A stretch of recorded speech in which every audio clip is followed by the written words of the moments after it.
I just love, I cannot get enough of that music. Sometimes I just play it around the house and then I walk into a room. I use it as my sort of like walk-in music, you know? Yeah, I think our next stage that we need to go with the show is we need to have a house band that come in and they play us on live. That's the next stage. So Oh, anyone watching this just now, any musicians, for we're looking for Christmas, maybe for please, Christmas. musicians, come and do a live set, do that music for us. You can do your own version. We don't care. Play whatever Yeah, you like. Live band for Christmas. Wonderful. exactly. So how are you, Maria? How are things? I'm very good. Thank you very much indeed. I'm very good. And you're busy, aren't you? Again, as always. Yes.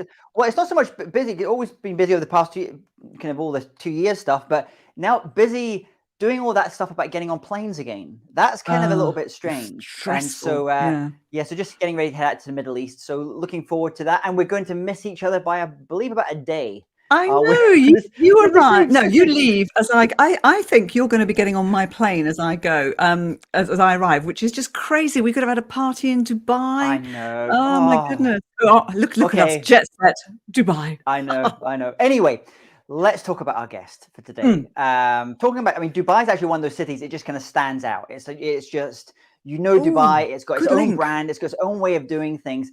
And our guest today really is going to be talking to us today about how to stand out as a speaker.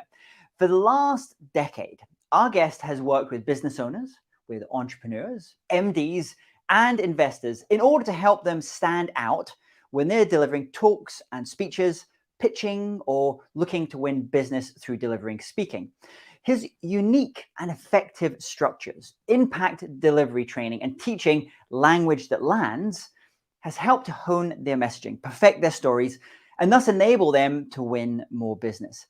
He has spoken globally at conferences, events, in front of teams, leaders, and managers on how to pitch and win new business. Because who doesn't want to win new business? As well as speaking, he has worked with some of the leading companies and corporations and entrepreneurs on customer service, how to get into the media, and how to successfully pitch on top-rated television programs such as Dragon's Den and MasterChef the Professionals. Please welcome to the show, Elliot Kay. Hello. Hello, Elliot. Welcome. And you're looking very bright this morning. Great. A bit of none of this kind of boring, kind of dark blue stuff that I'm doing today. So you've inspired me. I've got a little bit of orange in your honor as you've come on the show today. You've brightened up things. Well, I know, James, that underneath that you're wearing orange boxer shorts, so that makes up for it. Okay, I need to know after the show how you know that, but let's not. So your fan is in the house, a Facebook user. Unfortunately, we can't see their name, but this session will be good, will be so good. Okay. So in fact, no pressure there, Elliot, no pressure. Let's start because we're talking about giraffes, and seriously, we need to understand what does it mean to be more giraffe? Great question. So being more giraffe means daring to stick your neck out, to stand for something, be seen, be heard for all the right reasons. Because if you think about it, giraffes have access to resources and food that other animals simply don't have access to because of their long necks and because of how they're built. By doing that in itself, they have access to opportunity that other animals don't have, except for an elephant. Now, the elephant, the only reason the elephant has access to that same food or opportunity is because it can knock it down. But giraffe doesn't need to do that. It's graceful. It just rises above the rest and gathers the food by itself. So if we look at it from a speaking context, it's about standing out for the right reasons. It's about being heard for the right reasons. It's about being booked and standing for something more that your industry or market want to hear about, therefore book you and pay for it. Versus what's happened in the last, pretty much 2 years, is the speaking industry, or a lot of it, has retracted. People have gone back to playing it safe. They've gone back to what they think works versus daring to forge forwards and own a space. And that's what being more giraffe is. That's interesting. So I do have to challenge you slightly though, because if you can climb, you can get. You can. Well, yeah, I was thinking, if you can climb, you see, you could. So I could be monkey, and I could climb and get that to is the true, top. but a monkey is limited by only what it can hold. So he's only got one. You see, there's He's got still a one arm then, limitation. yeah, or I have to eat it while I'm up there. Yeah, okay, no, but I do like, that I love the whole thing about standing out, because there's so many speakers out there, and there's so many of them turn into like cookie cutter versions or Right. photocopy versions of each other, and they see someone succeeding and they think, I'm going to do the same, I'm going to emulate. So that standing out thing actually is really applicable. Tell me give me some examples of how a speaker can do that. Fabulous question. So first things first, the front end of every speaker is their marketing. It's their messaging. It's what they're saying and how they're saying it. So again, a lot of people when they go, well, do I need to be loud and obnoxious? Only if that's your style. If that's not your style, then the answer is no. Don't be something you're not. It's about how the messaging lands, right? It's about how you communicate that, but from social media and traditional marketing. How do you catch the eye, right? We have 3 seconds. That's the reality. We're in a 3-second world. And if you can't catch the eye in 3 seconds as a speaker, often people move on.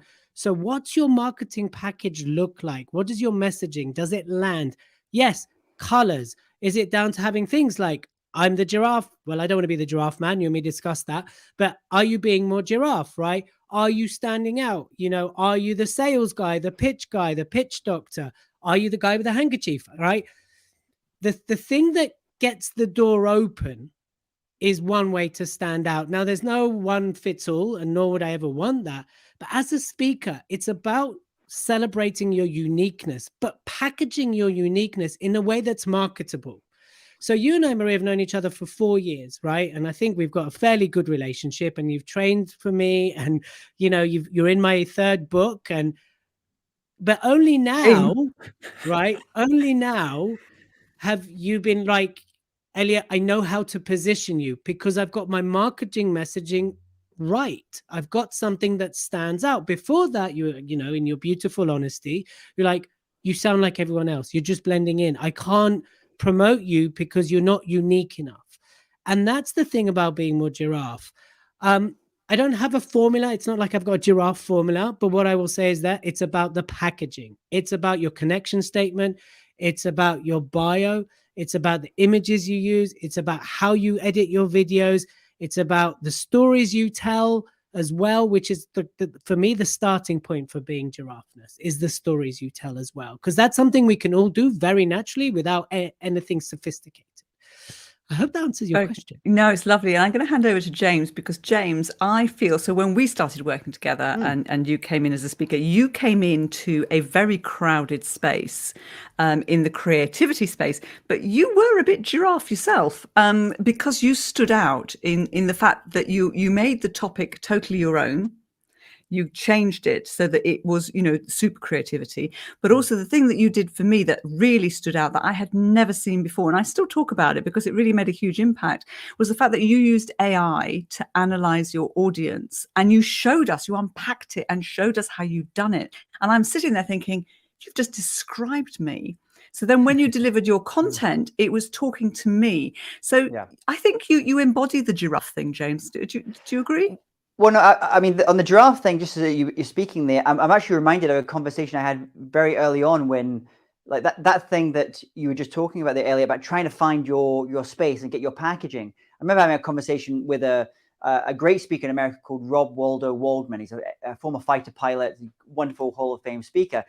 And he kind of basically explained what you just explained to me now. He used a different term. He said, in a land of vanilla, you need to be mint choc chip. That was the way that he described it to me. Ice cream. Which is and food, I know. And so, but it was basically the same thing that you're saying. And I remember thinking about it at the time, and I think, yeah, you're right. I'm going to have to figure out how to do that. But this is a challenge. I don't know how many of your clients you find this with. Maybe you work with a lot of very successful speakers, entrepreneurs, especially speakers, that sometimes we kind of feel like kind of going that, saying, okay, I'm going to be that giraffe. I want to stand out. It feels like also it could hem us in a little bit, could box us in, and like, well, what about if I want to suddenly go and speak about this other thing I'm also really interested in, and I've got this other interest, and why can't I be like Madonna or Bowie that just changes every 10 years? So what would your response be to that? There's someone that doesn't want to necessarily feel hemmed in. They want to explore their creativity, but at the same time realize it has to be packaged in a certain way for people to buy it? Fab question. We're looking for the door opener, right? That's what we're looking for when it's about being more giraffe. Can you speak about other topics? Yes. If we dial back Madonna, she's a singer, right? Mm. So she always goes back to singing and she reinvents her image, but her essence is the same. David Bowie, musician, singer, he reinvented his look. So speakers can very much do that. You can still be the pitch doctor, you can still be the creative guy, but what you're doing is repackaging that. Now, what we're looking for is the door to be open. Once the door's open, you then have those conversations. Sure, I can talk about pitching, I can talk about storytelling, I can talk about X, Y, Z, but to get the door open, it's a lot easier to do it if you're known for that thing, for that mint choc chip, for being more giraffe, right? In your case, when Maria talks about you using AI to analyze the audience, right? Once you get known for that, then you can open the door. And I think that's where, again, I do get that. And when I work with people, I'm like, no, let's get you known for one thing first, then let's open up. But the other answer to your question, James, is it's also knowing the depth of your market as well. Because if you're aware of the depth of your market, you'll know that you have other talks which you can offer, which will serve that market or that audience, right? Now, if it's that shallow, then you have to go wide. And as we all know, that is a very hard thing to market when you're going wide. I'm a motivational speaker, right? That is so wide and so hard to market unless you're a motivational speaker for left-handed penguins who can break dance. Now, again, maybe a non-existent market, but if it's very deep, then you can offer motivational in the workplace and motivation in relationships, then you can start to break it down. I hope that answers it. Yeah, absolutely. So, and on that, so in terms of the work that you do, you have multiple products. Let's say when you think about a product suite like an Apple, you have multiple products.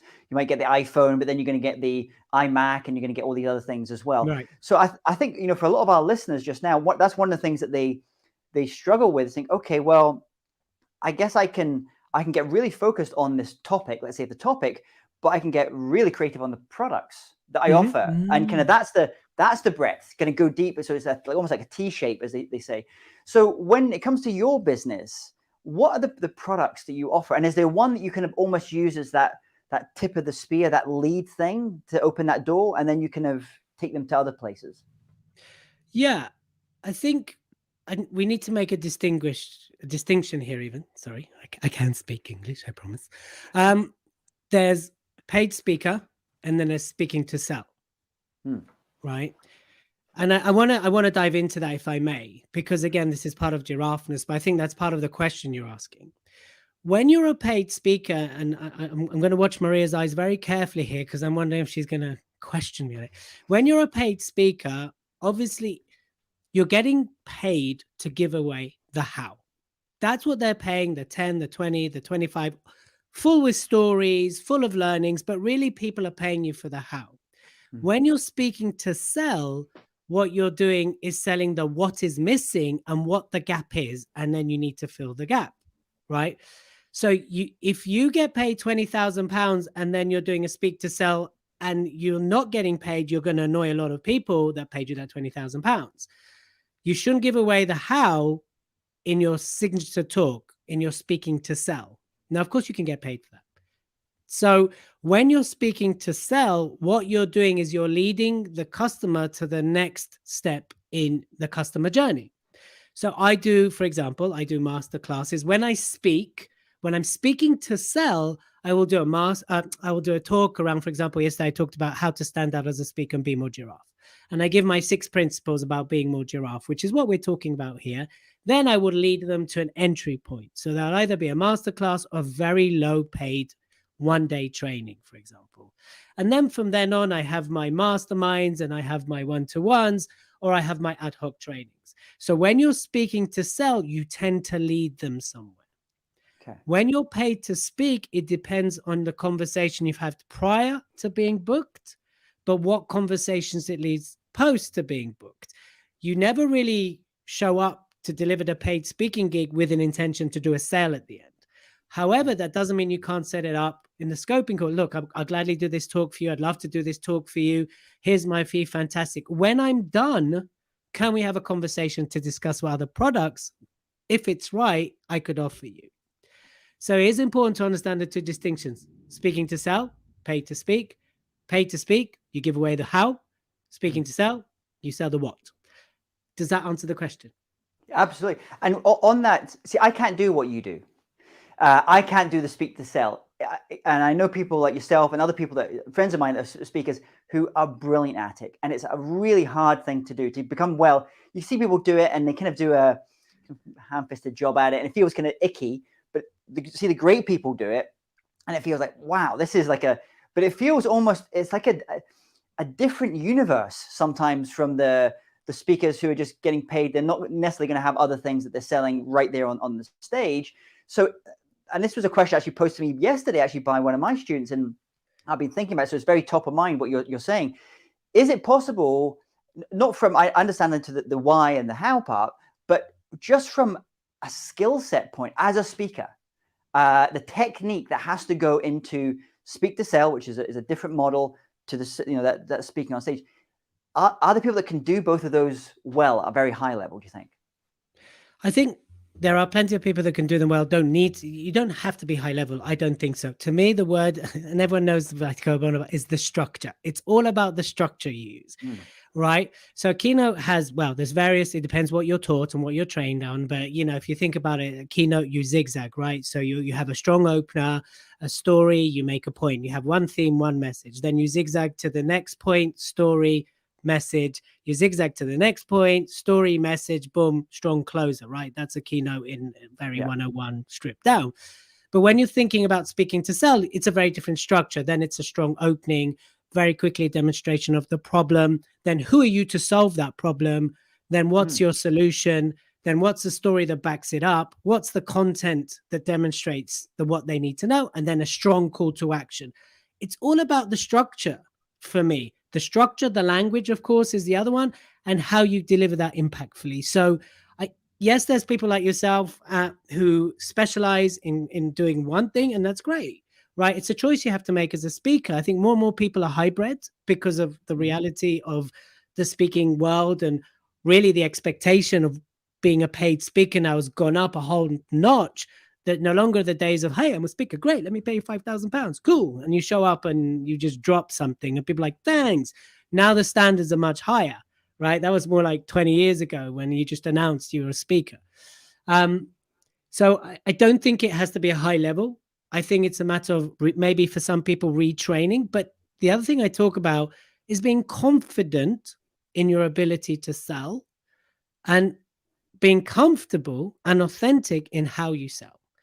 So it's not about learning someone else's way of doing it. Of course, the structure will guide you there, but it's also being authentic how you do it. So we're always value-led and we always sell.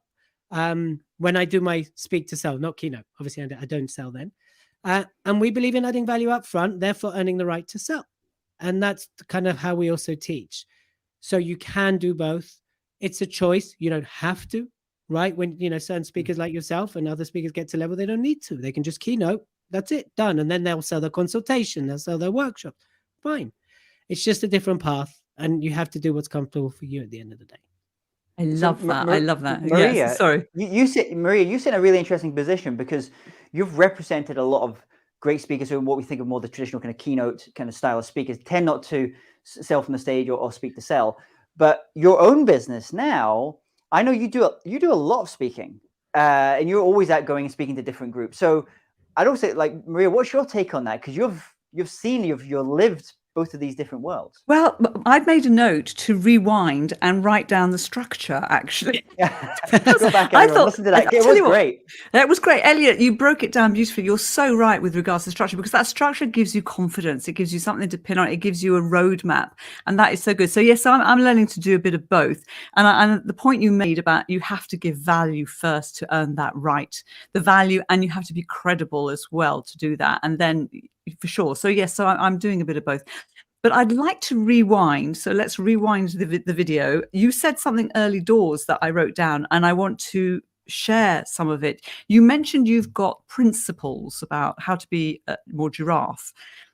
I'm not expecting you to share all of them. Could you share a couple for our audience? I can share them all very quickly if you want. Oh, that's fantastic. I didn't expect you to do that, but that's super value. Go for it. Okay, so here we go. So principle number 1 is customer time, of course. And what do I mean by that? It's really about listening to feedback. And if a customer wants FaceTime with you, if a customer wants to spend time with you, you say yes. And what I've watched, and I've worked with some incredible CEOs, and I've worked with some incredible CEOs, it's the ones that listen are the ones that actually corner the market, right? So we're talking right now in terms of the principle of being more giraffe when I deliver talks, by the way, as well. I do have the principles are slightly different if you're a speaker.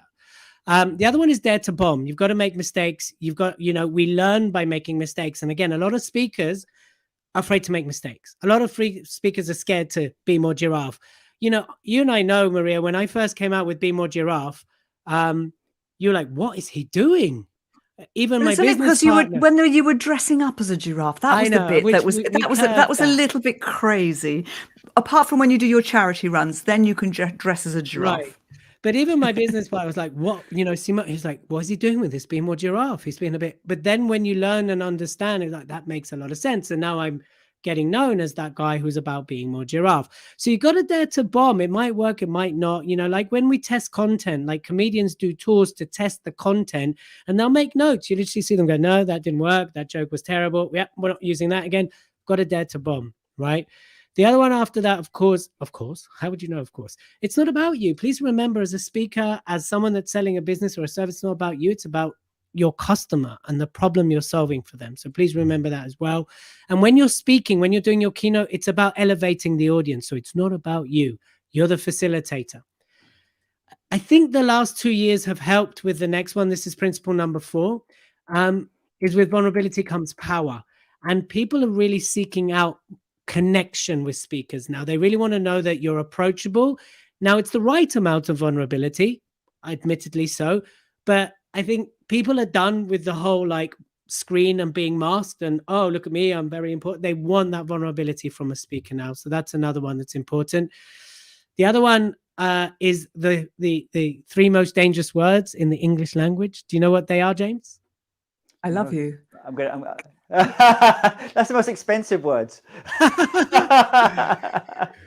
Do you have a hazard a guess? The 3 most expensive words. No, dangerous. Or the most dangerous words. I was going to say yes, I can. I was going to say because there's a lot of things you can't do as a result. No, Elliot, tell me what is the most dangerous. I know that. Oh, I like that. Right. And so what we want to do is have a parachute mindset, a mindset that's open, that's willing to learn, even when it's really uncomfortable, when it's really horrible, right? It's keeping that parachute mindset and not saying, I know this stuff, especially when you're like, I'm training or you go to this. The greatest speakers, the people out there who dominate markets are the people that are willing to know that they don't know that, right? And they look at the inches and the millimeters. It's easy to fall into I know that. The other one is we talk about is always play 111%. Go big, right? You can always get pulled back, but go bigger than you'd normally go, and that will help. 2 more left. Repetition creates mastery. This all ties in. It's about going in again and again and again. Looking, reviewing, learning, and growing. And then the last one is take responsibility and track your progress, right? So you're in charge. It doesn't matter if you've got 5 agent bureaus, if it's up to you to make it happen. At some level, it's up to you continuously to make it happen. And you're the one that needs to track that. You're the one that needs to make sure you're on top of things. Even if people are doing it for you and you've got a team, it's still ultimately your responsibility. So those are 8 principles to being more giraffe. Brilliant. I agree with every single one of those. What about you, James? Yeah, the repetition one, I think, is interesting from a speaker standpoint. I think is really interesting just now because over the past 18 months or so, we've obviously everyone's had to start doing virtual, whether that's in kind of webinars, if you're more kind of speak to sell or online conferences, on virtual events. And one interesting thing I'm seeing, and it's interesting for me seeing this, newer speakers coming through. It's almost like they're able to do so many more speeches than even, I mean, I started doing professional speaking, I don't know, 4 years ago or something like that. So relatively recent. I remember just getting started, having to do, like you said, that repetition. And you're going out and you're doing maybe the Rotary clubs, you're doing all these kind of things just to kind of pay your dues, get in there, try out things, see what's working, like that comedian. And now I look at some of the speakers that are coming onto the scene now, and they're doing what I did, it took me a year to do in a month, albeit virtually. So they're getting to test out because they're doing like 3 a day and stuff. And so I'm a little bit jealous. If you're just a new speaker coming into it just now, wow. It's like all these great musicians now that are coming onto the scene. We were talking about music earlier, because they're all able to access all these incredible other musicians that are playing and teaching things on YouTube. And so the quality of your average player that's coming onto the scene now is so much higher than it was, even 10 years ago as well. So it's kind of exciting. But the repetition, I think, is such a powerful one there that you said. Yeah, and it's those who don't, because I'm sure you see this, Maria, as you as well, James, is certain speakers get to a certain level and they just plateau, right? They get very comfortable with their ability, which is okay. But if you really want to kind of go to the next the next level, it's about repeating but growing, repeating and growing. We interviewed someone this week on our podcast, and he charges £100,000, between $100,000 to $250,000. And we asked him, what's the difference between a $10,000 speaker and 100,000? And he said two things. One, the power of your brand. Two, your ability to continuously work on your craft again and again, whatever level you reach and however much you get paid. It's about ironing out the tweaks, the inches. And when you do that, that's when you can start to command the huge fees. So it's massive, and people underestimate the importance of repetition to become masterful. Yeah. Very good point. Very good point. I think you probably answered the final question we were going to ask you. We were going to ask you, how do you help people be more giraffe? I imagine you take them through the 8 principles. Do you? Is that how you work with them? Yeah. So it depends again what they need, but I would work with them to get known. We'd work on the packaging as well, how they position themselves. So then we bring in amazing people like you, Maria, to work on their bio and things like that. So it is about those principles. When I speak about those principles, and then I got ones for speakers as well. It's really about taking them through that, getting them to find that thing to be known for, then package that, then market it, and then of course deliver once they're booked. So that's how I'd work with people who are speakers mainly. If they're business owners, we work more on the signature talk side, how they speak to sell their brand, their product, their service. So it's a slightly different process. And what about when you're booked as for a keynote, for an example? What would you be talking about the 8 principles there and applying them to every business? I suppose it's applicable to anybody, isn't it? Right. So my keynote is based around the 8 principles mixed with giraffe facts. And that's what I do with that. And we were discussing that. I probably need a slightly more yellowy feel suit to me, but that's coming shortly. But yeah, that's what I'm being in conversations now about being booked for, is how to be more giraffe with your business, how to be more giraffe with your marketing. It's all around those principles. And I know we also have on, people go to speakingbusiness.tv and go to the resources there. Just put your email in, go for the resources. We've also got a link there to something I think Maria's taken, which is your Speaker Express scorecard.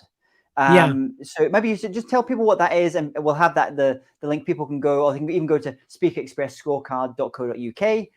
Or they can go to speakingbusiness.tv and get that link as well. So tell us about, what is the scorecard?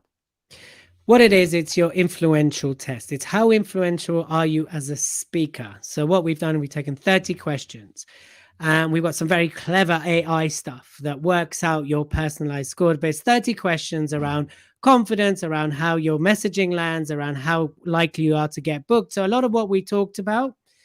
And it'll take you 3 minutes to do 30 questions. And then at the end, you get a personalized score. And there you go, working from home. My wife walks in mid-interview, the world of working from home. Well, my man went out and waved at me. So, it all happens, doesn't it? Carry on. Sorry. So you do your 3-minute questions. Yeah. So you do in 3 minutes and 30 questions. And what you get is a personalized score. And then you also get an 18-page report full of tips and advice on how to improve on each area as well. So that's what the scorecard does. Go to the website. And then if you never want to hear from me again, you'll just unsubscribe once you get the report. But if you do want to hear from me, and you will hear from me, that is a promise, stay on the list. 18 pages, that's great value, isn't it? Because you don't charge for that, do you? No, it's completely complimentary. It's amazing, amazing. It's a great report. Definitely worth doing. Sorry, James, I interrupted you, No, as I always do. No, I always usually interrupt you, Maria. And you mentioned that you're in a third book. Which is this the Stand Out as a Speaker and Be More Giraffe? That's the name of the book. I'm not in that one. I'm not in that one. No, So not in that one. No. The next one. No, I'm not in the one with the cartoons. Although I could be a little animal in there, maybe, but I'm probably not a giraffe. You'd be a lion, a lioness. So we're going to have a link to that Stand Out as a Speaker and Be More Giraffe. People can get that from Amazon, which I know is some of the things that we've been talking about today. So yes, which book is Maria in? I'm going to have Maria's to check in this Speak, out. Influence, Sell. So she's in my fourth book. So I've written 5 books in total. So she's in the fourth book. I can't finish my first, James. I can't finish my first, and he's done 5. He's putting us to shame. He's putting us to shame every today. time Really he tells me about his 5 books. Every time I talk to him, anyway. It's not a competition. It feels a little bit like that. So we're going to have a link also to that book, which is a stunning book. Actually, I think it's the best book yet, even though I'm not in it. Every time, it's such fun, and it's look at it, it's brilliant. I mean, this is an open sale one, but yeah. I mean, let's see if there's an image that looks like you. You keep talking for us. I'll see if I can find one of mine. I was going to ask Maria. I was going to ask you to share your tip or tool actually before we sign off for the day. So you probably need to focus on that rather than trying to find a picture that you can insult me with. Okay, so my tip and tool. Well, let's just go with a tip, right? Because we've shared tools. You've got the book. You've got the scorecard. My tip is this: look, dare to be seen, dare to be heard, dare to stick your neck out for the right reasons. Be patient, be consistent, be passionate, and know that your uniqueness will shine through when positioned in the right way. So give yourself permission to play, be more giraffe, and be brave. That's my tip. Wow. Beautiful. Isn't that lovely? Beautiful. That's really good. Oh, fantastic. I can't follow that, James. I know we always, because we haven't done this for a little while, because you were always complaining to me, Maria, that I'm always talking about sharing a tip or a tool that's really expensive. It's going to cost a lot of money. Well, yeah, because I keep spending it. I keep buying the stuff you keep recommending. I've actually got one. I think probably what was there was some expensive ones actually, but probably this is one of the most inexpensive little things I've got recently, and I want to give credit now. I think it was Tom Morley in his group in the remote speaking Facebook group, which is a great group if you're not a member of that group. Someone recommended, I think it was Tom, recommended something that I'm wearing just now, and it is not the boxer shorts, the giraffe. You pointed, you gave it away, you leaked your body language. There you go. I transmitted. Okay, so it's in my ear just now. So I have lots of like fancy kind of in-ear systems. Being a musician, you get these ones made for you. But someone recommended this because I actually just for things like this, I don't like wearing my earpods, the Amazon, they just look really white because they just look really weird, white and bright. So this was what was recommended to me. This is like $20 or £20, I think. It's a little thing, and it's a little earbud, like people with hearing difficulties would wear.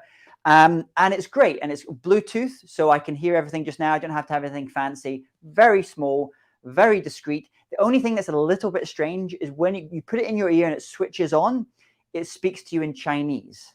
That's the only little kind of strange thing. But apart from that, it's a great tool. We'll put that tool if people go to speakingbusiness.tv.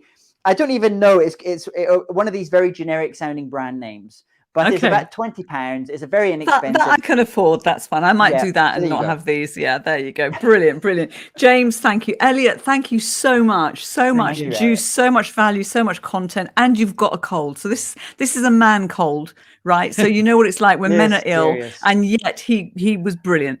Elliot, thank you so much. James, thank you so much. And I think it's just a case of saying goodbye to everybody. Keep filling while I find the closing music, guys. Thank you. Thank you, everyone. Thank you, Maria. Take care, everyone. Have a great week. Take care. Bye-bye. Bye-bye.